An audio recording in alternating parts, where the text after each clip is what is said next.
Hoy en Vidas Cruzadas hablamos con el escritor Andrés Trapiello. Comentamos los rechazos y expulsiones de su juventud.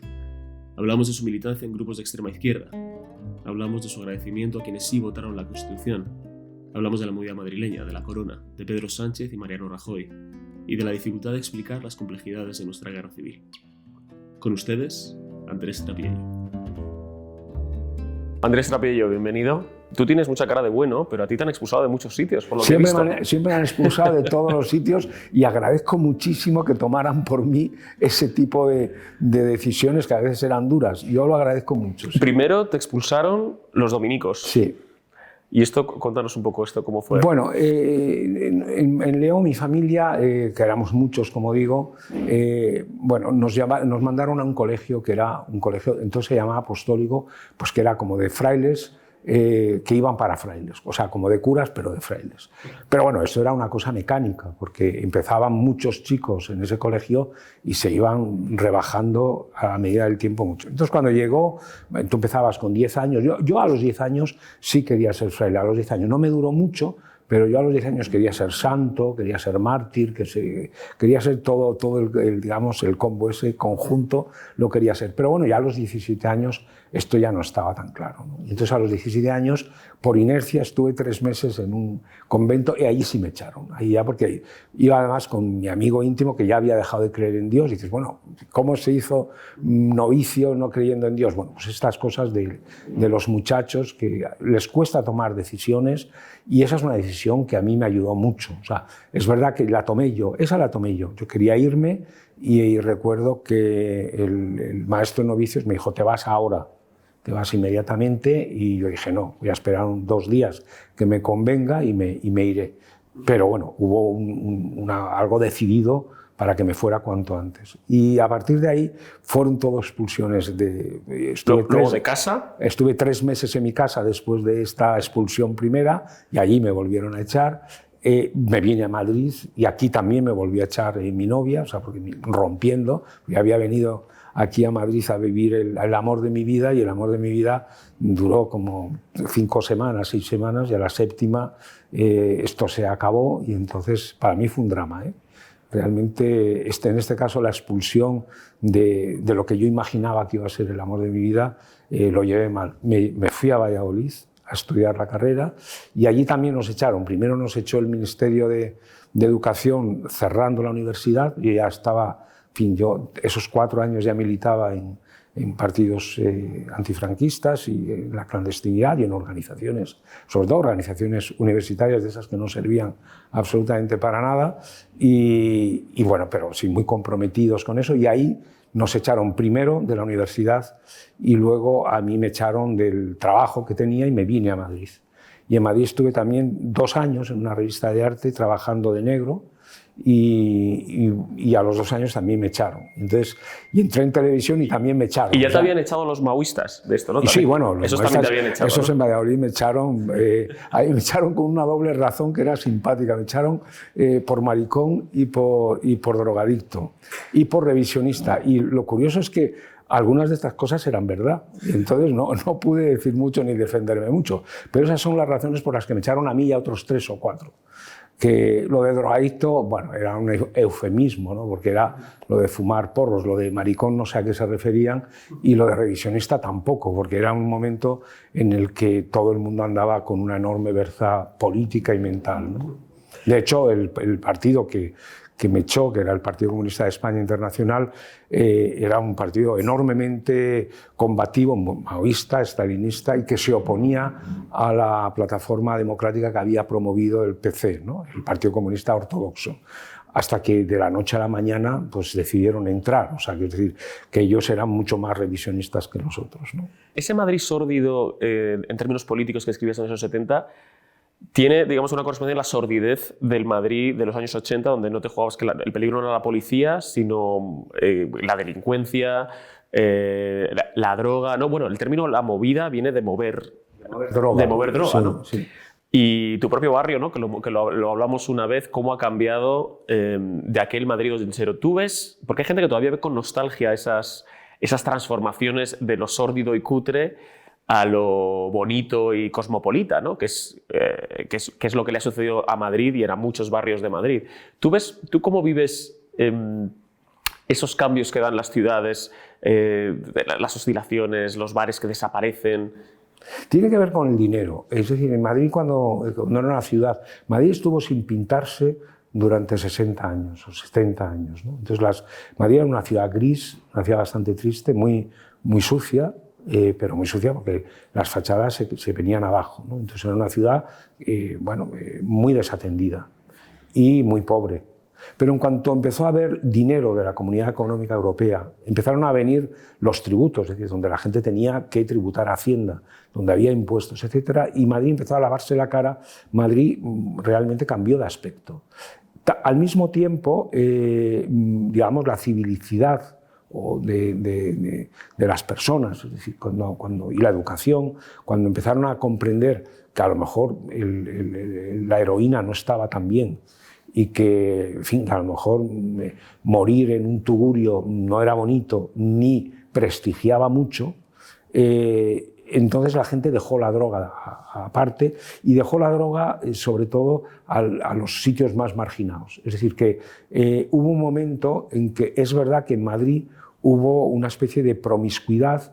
La droga unió muchísimo, la droga unió mucho a la delincuencia de los barrios más tirados de la ciudad con los niños pijos del barrio de Salamanca y del centro. Entonces, todo eso hubo unos años en que había una cierta hermandad, pero en el momento que, una vez más, ahí sí con criterios de clase social, la clase de los pijos entendió que esto no era bonito y que tal, pues se dejaron de morirse, que se murieron los tontos, o sea, se murieron sobre todo los más tontos, en el sentido de que fueron los más inconscientes y tontearon mucho. Nosotros conocemos a muchísima gente que entró en la droga por puro tonteo.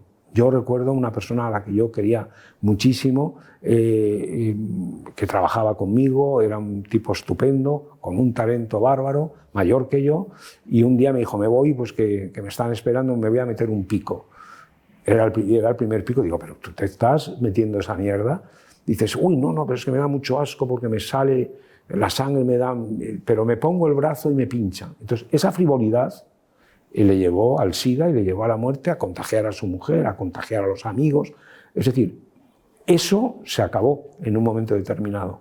Y eso depende de lo bonito a lo que tú te refieres. Es decir, a medida que eso va disminuyendo, la ciudad, digamos, tendrá otros problemas, pero ese problema ya no es así. Y sobre todo que es que entra mucho dinero, como digo, de la comunidad, de los ayuntamientos, entienden que la ciudad es algo de lo que podemos disfrutar todo el mundo, de que no solamente está hecha para una clase social, sino que hay un intento de compartir eso con más gente, no solamente de la clase pudiente, y esto es lo que hace que Madrid cobre de pronto eso y otras cosas, porque Madrid también es una ciudad que, por las características que conocemos, es una ciudad muy hospitalaria, en la que está hecha con gentes que el 90% no hemos nacido aquí, y sin embargo nos sentimos muy madrileños, o sea, sí, nos sentimos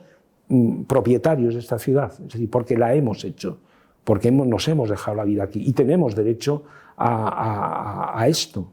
Y el madrileño de nacimiento también lo reconoce así, porque o él o sus padres o sus abuelos también estuvieron en algún momento como nosotros. Y esto es lo que ha hecho que esta ciudad sea una ciudad tan simpática para mucha gente, ¿no? Y tan hospitalaria, ¿no? Donde realmente no hay no es una ciudad esencialista, no hay identidad política, no hay identidad nacional, al contrario, la identidad de Madrid es no tener identidad. ¿Cuánto le debe Madrid a Galdós, dirías? Yo creo que muchísimo, porque Galdós es la primera, pero más que la ciudad, o sea, la pregunta sería ¿cuánto le debe la especie humana a Galdós o cuánto le debe el ser humano a Galdós? Que es mucho, es decir, Madrid para él, en efecto, tiene un ojo bárbaro para ver la ciudad, ¿no? Estupendo, es un ojo penetrante, de una sagacidad literaria como yo creo que nadie ha tenido en España desde Cervantes. Pero sobre todo lo que tiene es un alma inmensa para comprender el ser humano. Madrid es un decorado, al fin y al cabo, en él. Y Madrid, como decorado, le debe mucho, pero el ser humano le debe mucho más, porque la mirada que él tiene hacia sus personajes, en general, son de absoluto amor a ese personaje, aunque sea un mequetrefe, aunque sea un imbécil. Incluso en esos casos, Galdós sabe encontrarles, pues no sé, el personaje de Torquemada, que es un agiotista, un prestamista horrendo, pues le sabe encontrar un momento sublime cuando se muere su hijo y nos lo muestra como un padre amantísimo destrozado. Ese sentimiento de pureza le dura muy poco, pero ahí está Galdós para ver esos 5 minutos de grandeza humana. Y con eso, con todo el mundo, incluso con no sé, el amante de Fortunata, Juanito Santa Cruz, que es un imbécil, o sea, que es un lechuguino que no vale 2 perras gordas. Bueno, pues incluso a él, Galdós llega a mirarle con una cierta simpatía, ¿no? Esto es lo que le debemos a Galdós, y por eso Galdós no solamente es un escritor que puede leerse desde Madrid o en Madrid o por los madrileños, sino que es un escritor universal, es decir, que todo el mundo entiende de lo que está hablando. Pasen sus historias en Lavapiés o en El Progreso o en el barrio de Salamanca, o sucedan, como suceden algunas veces, pues no sé, en la corte de Isabel II. Y eso es muy bonito, es muy difícil además hacerlo. Hablando de corte, ¿es verdad que no votaste la Constitución? No voté la Constitución, ni Miriam ni yo, porque éramos de extrema izquierda y era una Constitución monárquica y nosotros éramos republicanos. Entonces decidimos, y es un error enorme, pero afortunadamente éramos una minoría y hubo gente mucho más sensata que yo y que nosotros, los pocos que no votamos, que finalmente hicieron el trabajo por nosotros. Y que además seguramente eran gentes a las que nosotros, con esa especie de superioridad repugnante de la izquierda, despreciábamos, ¿no? Con esa superioridad moral que teníamos de haber hecho el antifranquismo, de habernos jugado el tipo con tal, y de pronto despreciar a todos aquellos que habían llevado una existencia acomodada, que no habían protestado de nada. Bueno, todas esas gentes a las que despreciamos, esos hicieron el trabajo por nosotros y nuestra deuda con ella es enorme, ¿no? Y a partir de ahí sí, a partir de ahí me enmendé, incluso con creces, porque la primera votación, sin ser comunista, yo voté al Partido Comunista porque sí me parecía importante que el Partido Comunista tuviera una cierta representación para normalizar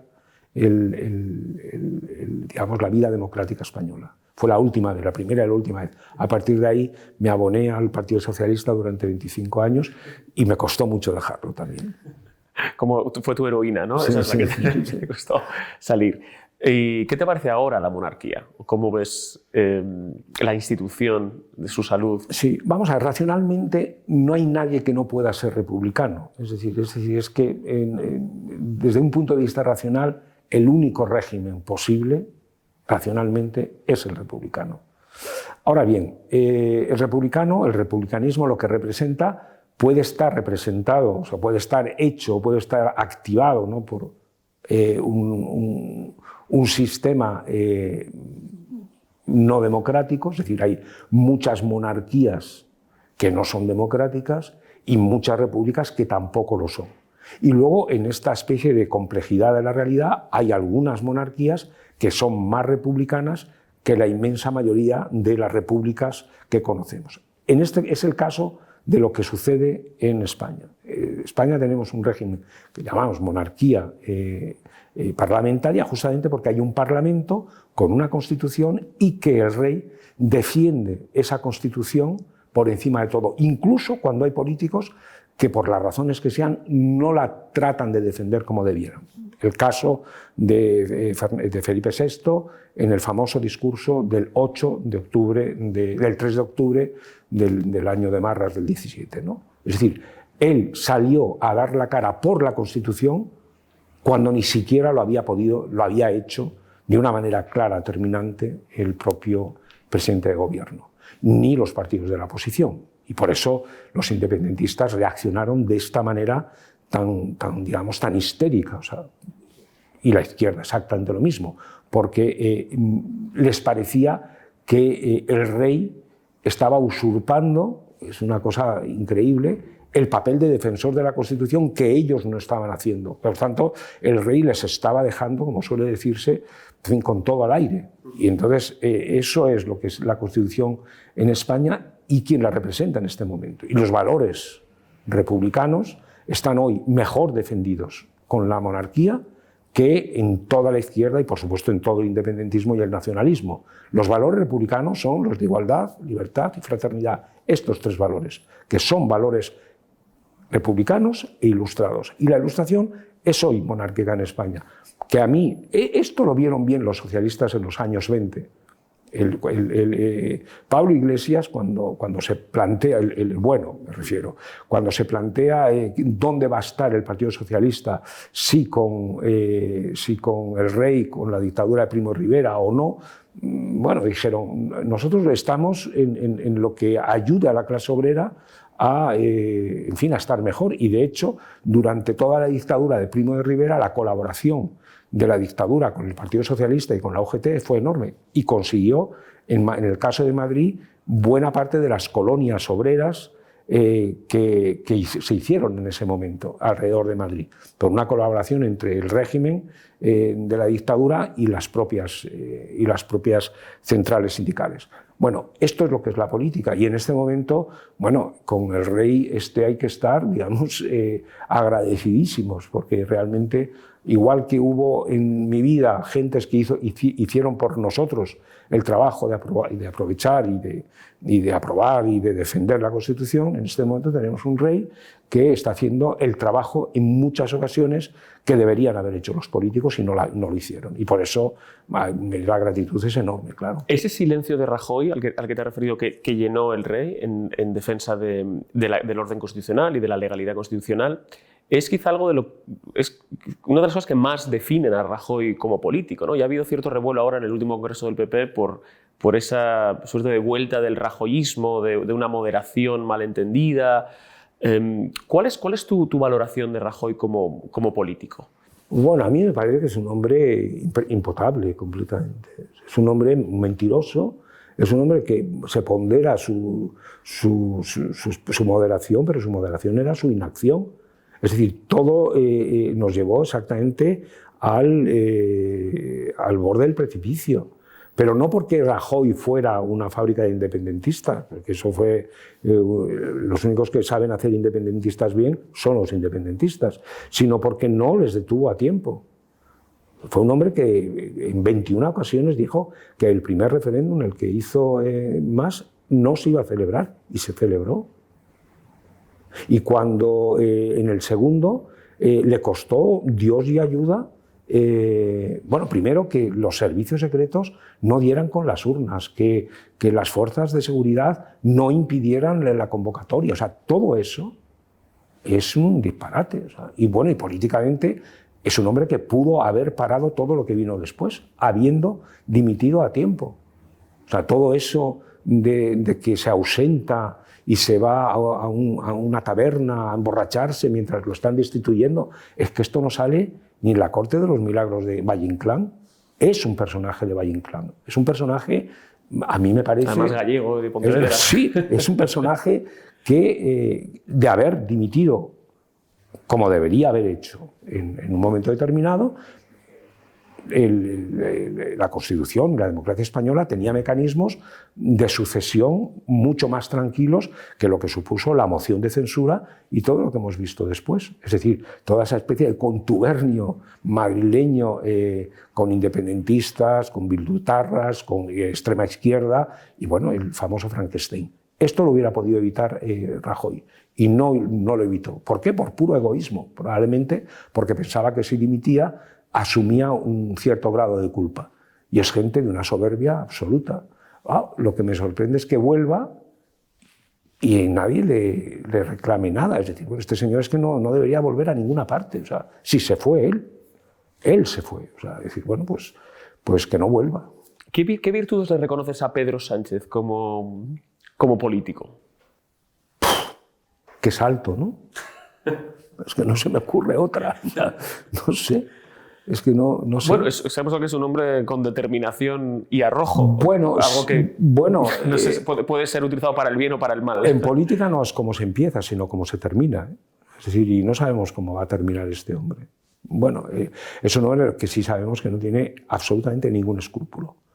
Es un hombre que miente, es un hombre que le da exactamente igual el bienestar, que por mantenerse 5 minutos más en el cargo puede arruinar al país económicamente, que es un hombre fundamentalmente cobarde, no asume nunca culpa de nada, es decir, la culpa siempre la tiene o la crisis o la pandemia. Bueno, el otro día decía, enumeró todo lo que enumeraba. Es que, señores, nos han pasado la pandemia, el volcán, el Filomena, la lluvia esta de barro. Bueno, esto lo que significa es que es gafe, que se vaya. Sí. O sea, en vez de pensar, oye, pues a ver si la culpa la tengo yo. Bueno, es que eso es echarle la culpa siempre a alguien. Buscar un culpable es de alguien que no entiende ni siquiera lo que es el ser humano, que es preguntarse por qué soy yo en relación al medio, en qué medida yo soy responsable de lo que está ocurriendo. Él nunca es responsable de nada. Y estará intentando cambiar. Bueno, en este momento está pues intentando él mismo hacer un viaje al centro. O sea, se lo está pidiendo al PP, un viaje al centro, pero él mismo está, y soltará, supongo, el lastre de la izquierda, pues cuanto más cerca nos encontremos es decir, que todo también lo que ha dicho durante todo este tiempo, en fin, confiemos que sea antes de que lo arruine más, es decir, que reparta más dinero, que haga, en fin, estamos ahora, a mí me gustaría que alguien saliera y me dijera, bueno, ¿qué es eso de los no sé, millones que se están dando, por ejemplo, en el Ministerio de Igualdad, en el momento en el que estamos ahora realmente para políticas de LGTB? Pero bueno, ¿esto qué es? O sea, ¿esto qué es? O sea, y esto, yo creo que este hombre, pues no sé, no le encuentro muchas virtudes, sobre todo porque podía tener una, que es la de la sinceridad. Es decir, pues hay cosas que hemos hecho mal y que las diga. Porque los políticos siempre dicen, hemos hecho cosas mal, pero nunca bajan al detalle a decirte qué es lo que han hecho mal.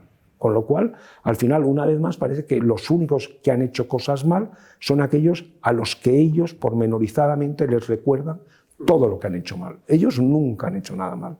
Bueno, yo confío en que dimita mejor hoy que mañana. Te quería preguntar también por Las armas y las letras. Ese es un libro que publicó hace una primera edición en el año 93, si no me equivoco, ha tenido varias reediciones, la última es de 2011, si no me equivoco.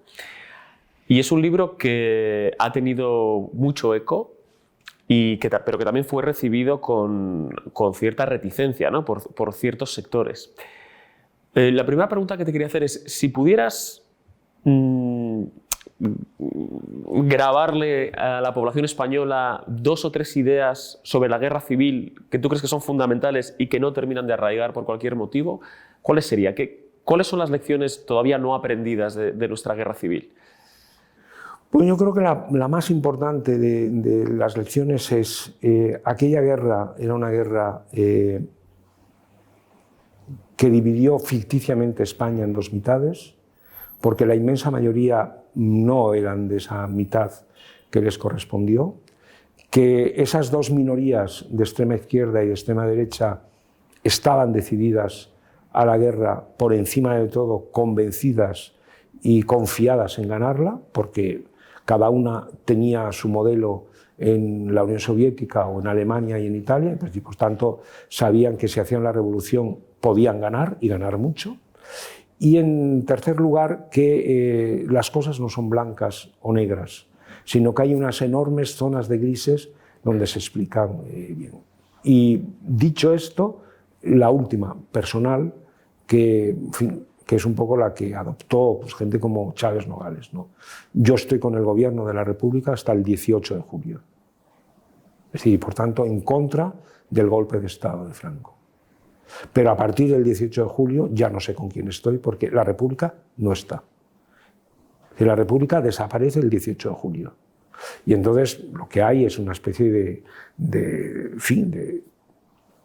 régimen nominalmente republicano, pero en la práctica en manos, en Aragón en manos de los anarquistas, y en Andalucía, en Madrid en manos del Partido Comunista, o en Valencia, en otros sitios en manos de los incontrolados. Es decir, la República como Estado no está, basta leer los diarios de Azaña. Entonces, esas son las pocas ideas que yo, digamos, retransmitía. Y desde luego que las víctimas de los dos bandos son iguales, pero también son los victimarios, también son parecidos. Es decir, que el victimario de derechas y el victimario de izquierdas se parecen como dos gotas de agua y que deben responsabilizarles la historia a los dos, y que por el hecho de haber perdido la guerra, ese derecho no te exime de tus responsabilidades políticas, penales, etc. De la misma manera que el hecho de haber ganado la guerra no te da derecho a pasar a la historia como el salvador de España, ni mucho menos. Yo, digamos, y esto es algo que sucede en España mucho después de la guerra. Yo acabo de terminar en este momento, estos días, de reescribir un libro antiguo que se titulaba La noche de los cuatro caminos. La noche de los cuatro caminos era un libro que contaba el atentado de un grupo guerrillero en una subdelegación de Falange, un cuartel de Falange de Cuatro Caminos, donde matan a dos pobres hombres falangistas, impunemente, un asesinato político en toda regla. Bien, esto es el año 45, en Madrid. La gente que organiza ese atentado es gente comunista, gente que viene de Francia, que han sido condecorados en Francia meses antes por hacer el mismo trabajo con los alemanes y la Gestapo del sur de Francia, que vienen con rangos muy distinguidos militarmente, o sea, porque ya el que organiza la guerrilla comunista en Madrid es un teniente coronel de las fuerzas francesas de liberación, por tanto, digamos, en Francia tiene calles a su nombre, en Francia se imprimieron sellos a su nombre, es decir, es un héroe de la resistencia, y aquí es un hombre que terminó en un piquete fusilado. Bueno, esto es la complejidad del asunto. Y dices, bueno, es que la policía franquista en este momento, la represión era enorme. Es verdad, era enorme, pero es que también hay que contar que ese grupo de comunistas al mismo tiempo se están asesinando entre ellos, sin ninguna garantía de juicios, solo con la sospecha de que son soplones, de que son provocadores, de que están infiltrados por la policía, etc. Es decir, que eso es la complejidad del asunto. O sea, es decir, que no es blanco, que los comunistas antifranquistas son los buenos y los policías torturadores son los malos. Bueno, por supuesto que estos son los malos, pero es que estos no son los buenos. ¿Tienes la impresión de que el relato se ha ido perdiendo complejidad? Es decir, a partir que en los años posteriores a la transición había una comprensión mayor de lo que significaba la reconciliación. No, yo creo que lo que ocurre es que no es que haya perdido, porque quiere decir que si hubiera perdido es que tuvo alguna vez complejidad. Bueno, la complejidad casi nunca la ha tenido. Lo único realmente complejo es entender que aquellos comunistas, que eran unos asesinos, y aquellos falangistas, que eran otros asesinos, hicieron la transición. Pero hicieron la transición cuando dejaron de ser aquellos comunistas y dejaron de ser aquellos fascistas. Esto es lo que es realmente complejo. Es decir, Carrillo es un hombre, para hacerle un Nuremberg mañana. Pues un hombre que es responsable de asesinatos directos ordenados por él. Pero muchos de los franquistas que participan en la transición, exactamente igual. Solo que Carrillo deja de ser el Carrillo que era y Suárez ya no era el falangista que pudo ser. Bueno, Suárez además era otra generación y no le tocó la generación dura. Pero bueno, la gente del régimen más dura, ¿no? Bueno, ellos dejaron de ser lo que eran. Esa es la complejidad. Y esa complejidad no es que se haya perdido ahora, sino que ahora lo que se ha recuperado es la simplicidad que había antes de esta complejidad. Es decir, al terminar la guerra, los perdedores y los vencedores presentaron a la historia y a la sociedad una historia enormemente simple, buenos y malos. Estabas con unos o estabas con otros. Esta es una historia muy antigua, es decir, es de hace 80 años. Esta es la que se intenta recuperar ahora. Se intenta recuperar ahora, pero curiosamente, solo por los perdedores, porque los vencedores están en otra cosa. digan lo que digan, de Vox o están en otra cosa y han estado en otra cosa porque entre otras cosas han ganado. Entonces los perdedores, es decir, los podemitas, los hijos del FRAP, etcétera, todos estos están queriendo no revisar la historia, están queriendo ganar la guerra otra vez. Entonces eso es ridículo porque además desconocen la historia. Por ejemplo, para venir a cosas recientes, ¿no? Yo he formado parte del comisionado de la memoria histórica de la ciudad de Madrid. Bueno, el episodio que acabo de contar de los 4 caminos, fusilan a 7 de los 10 que detienen. 7 van al paredón, vale. Además son confesos asesinos de los 2 muchachos. 5 son los que los han asesinado, participan en el asesinato, y otro es el que lo ha organizado. 6 de los 7, 6 tienen que ver directamente con estos asesinatos. Bueno, estos 6 figuraban en el memorial, su nombre, en el memorial que quería hacer Carmena contra la opinión del comisionado de la memoria histórica, que le dijimos, no lo hagas. Con nombres propios, no lo hagas, porque son asesinos. No son luchadores por la libertad. Es decir, lo que no les entra en la cabeza es que el hecho de ser antifranquista no te convierte en un demócrata. No te convierte ni siquiera te convierte en alguien que cree en la libertad. No es verdad. Si es que el 99,99% de los comunistas de esos años son estalinistas, están de acuerdo con las purgas, están de acuerdo con Stalin, empezando por Pasionaria hasta abajo. Pasionaria que jamás pidió perdón por todos los crímenes de su adorado Stalin, que la felicitaba cada cumpleaños. Bueno, esto es de lo que tenemos que hablar. Entonces, esto no es que ni siquiera es revisionismo. Ahora empiezan a decir que es un revisionismo, pero es que esto ya habíamos llegado ya a esa conclusión. Es decir, es que no merece ni discutirse, o sea, porque es que es lo palmario, lo que es evidente. Claro, por eso hablaba de si la complejidad se había perdido, a lo mejor, y qué importancia tiene Zapatero y la ley de memoria histórica no en desterrar fantasmas, porque los fantasmas ya estaban desterrados, sino, por decirlo así, en alinear a los fantasmas, ¿no? Es decir, hemos visto todos la imagen esa de Pemán y Alberti abrazándose, pero ahora sería imposible esa imagen, ¿no? No, es que ahora se niega esa imagen. Es que, curiosamente, la imagen, hay 2 o 3 encuentros de Alberti con Pemán. Bueno, es que ahora los revisionistas podemitas niegan que eso existiera. Es decir, que pasa un poco como lo de Putin ahora en la guerra. O sea, es decir, les muestras los crímenes en las ciudades que han abandonado y lo que se le ocurre decir a Putin es que eso es un montaje de Estados Unidos, que eso no ha existido nunca.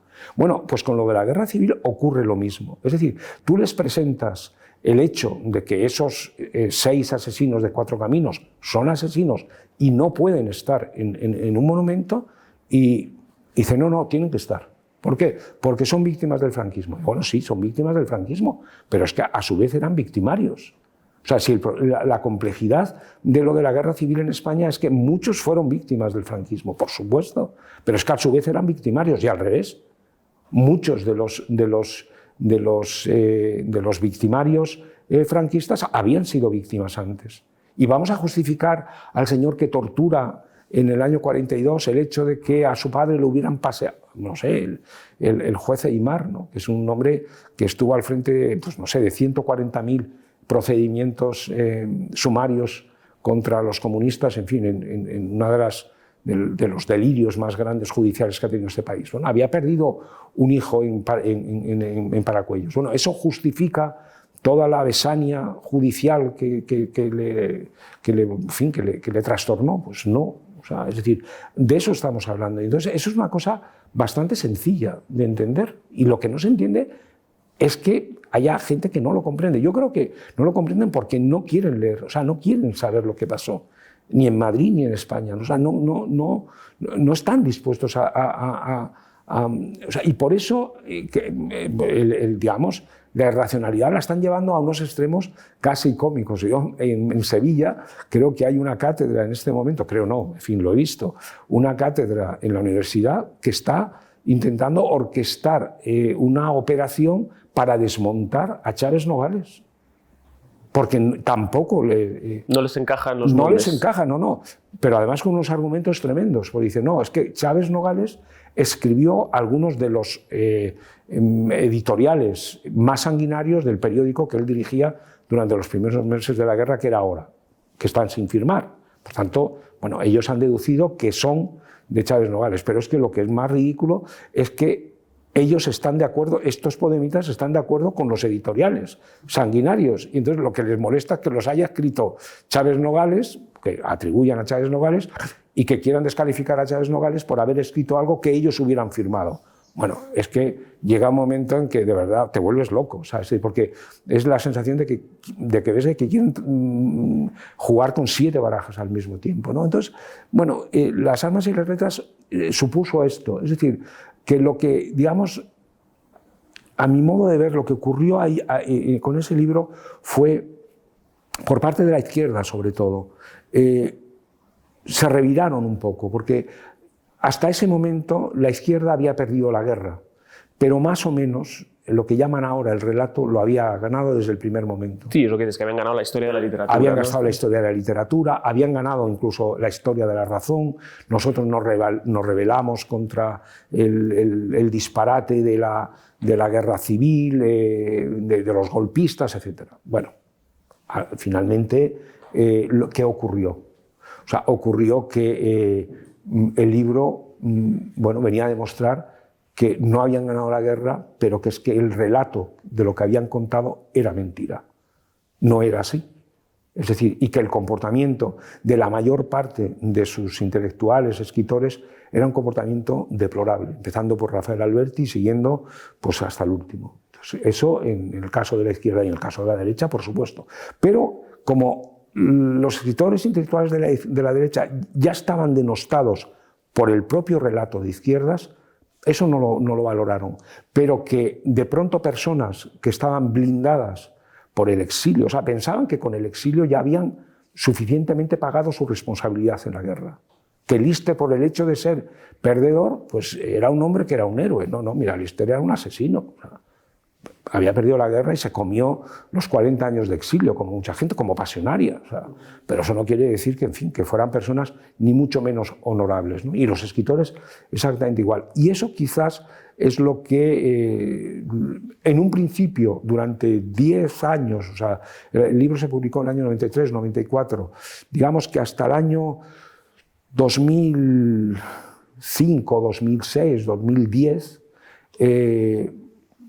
lo asumieron todo el mundo a regañadientes, pero aceptaron que las cosas eran así.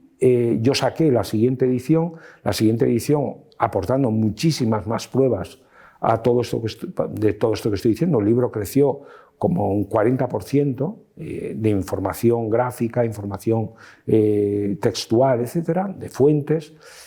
Y ahí sí, ahí yo creo que ya cierta izquierda radical empezó a rebelarse contra esta historia. Es decir, la historia no tenemos que volver a contarla como estaba contada antes.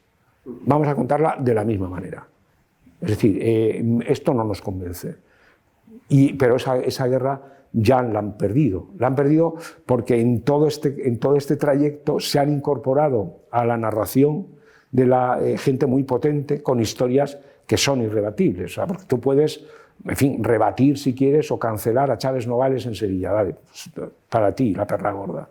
Pero es que a continuación tienes que cargarte a don José Castillejo, nada menos que el secretario de la Junta de Ampliación de Estudios, un hombre liberal, pacífico, no extremista. Te tienes que cargar al mismo tiempo a Elena Fortún, la autora de Celia en la Revolución. Te tienes que acabar con el testimonio de Morla Lynch. Te tienes que acabar nada menos que con Clara Campoamor. Personajes a los que la propia izquierda durante 50 años puso debajo de las piedras o debajo de las alfombras, igual que la derecha. En esto, la derecha y la izquierda actuaron al consumo los dos. Es decir, como si se hubieran como dos ampones que se reparten el territorio. Es decir, bueno, de esto no vamos a hablar y, bueno, y los beneficios y los déficits de la revolución y de la guerra nos los repartimos. Tú te llevas el exilio, todo todo tu prestigio, yo administro lo importante, que es el dinero, y bueno, incluso yo de vez en cuando te voy a hacer un homenaje a ti al exilio, y tú pues tendrás la lista gorda con lo que yo hago. Hasta que de pronto salen todas estas personas, emergen todas estas personas con testimonios importantísimos de esa época, con la que ni unos ni otros saben qué hacer, porque son testimonios que les culpan directamente a esas dos minorías. Eso es lo que plantea Las armas y las letras, y que es muy difícil de rebatir, pero no porque yo haya tenido una idea genial, o sea, sino es que simplemente es poner,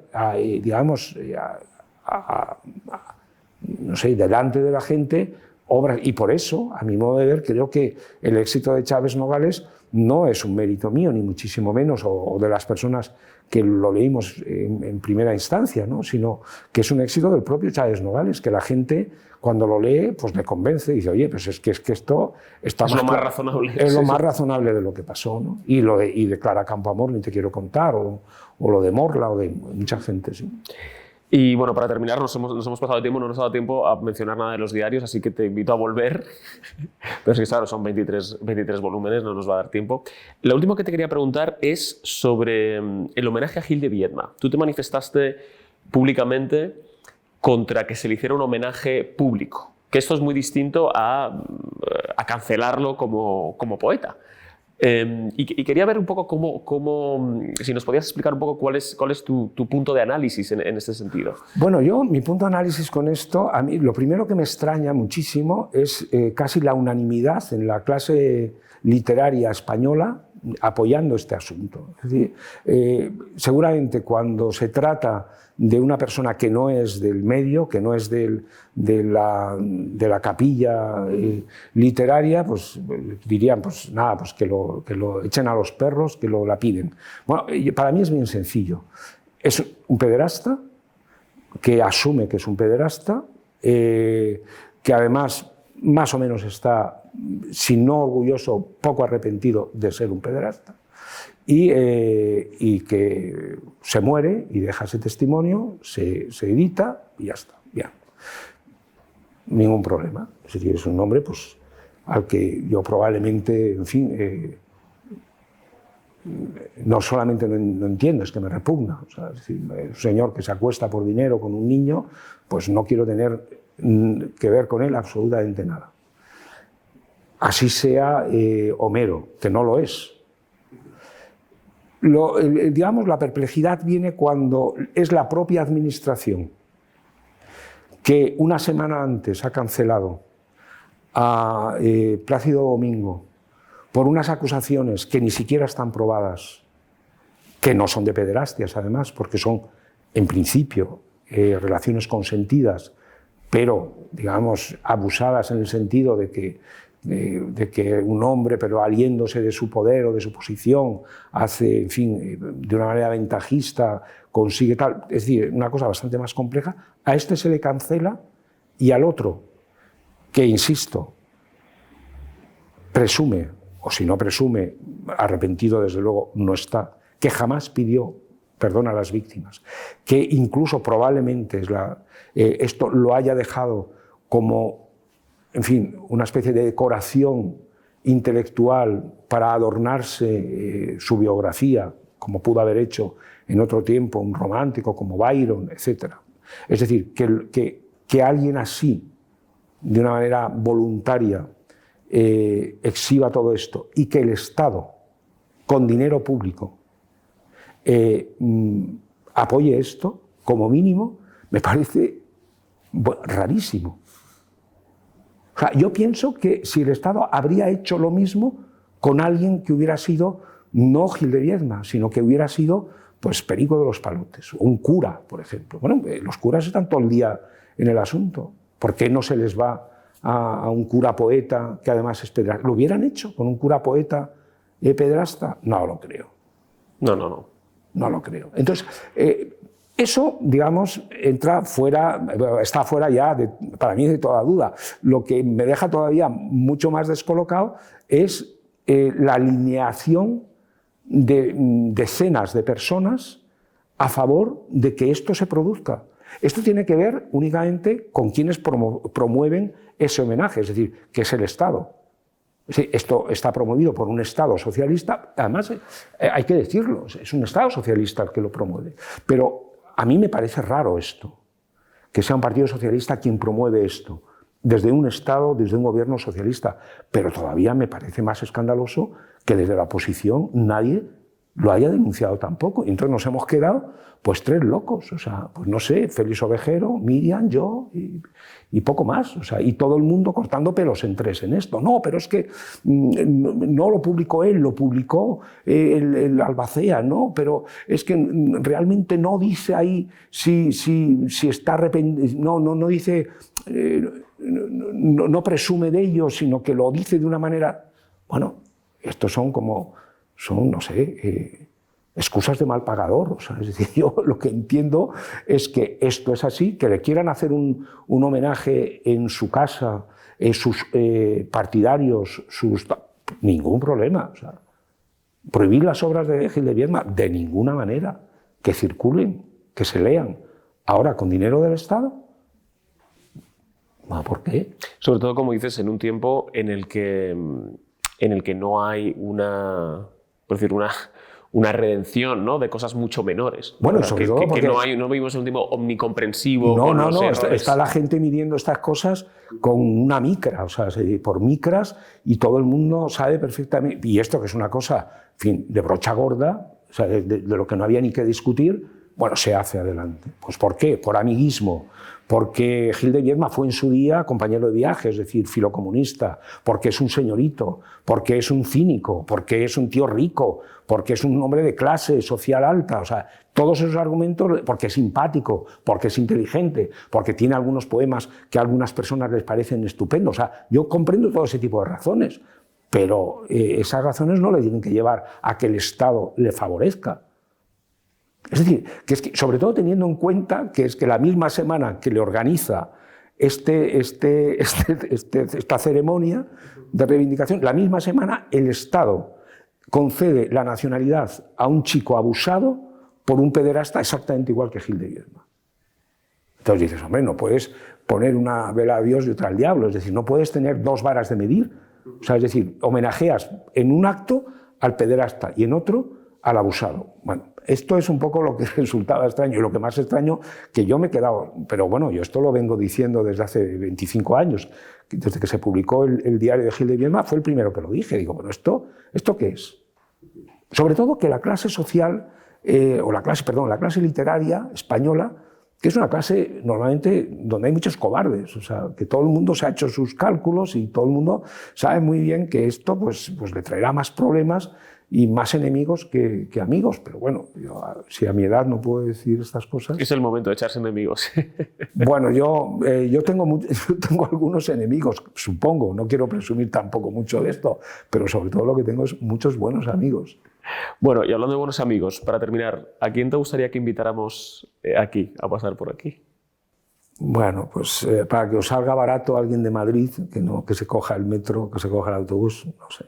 A Félix de Azúa, ¿no? A Félix de Azúa, además colaborador de ese medio. Sí, más barato todavía.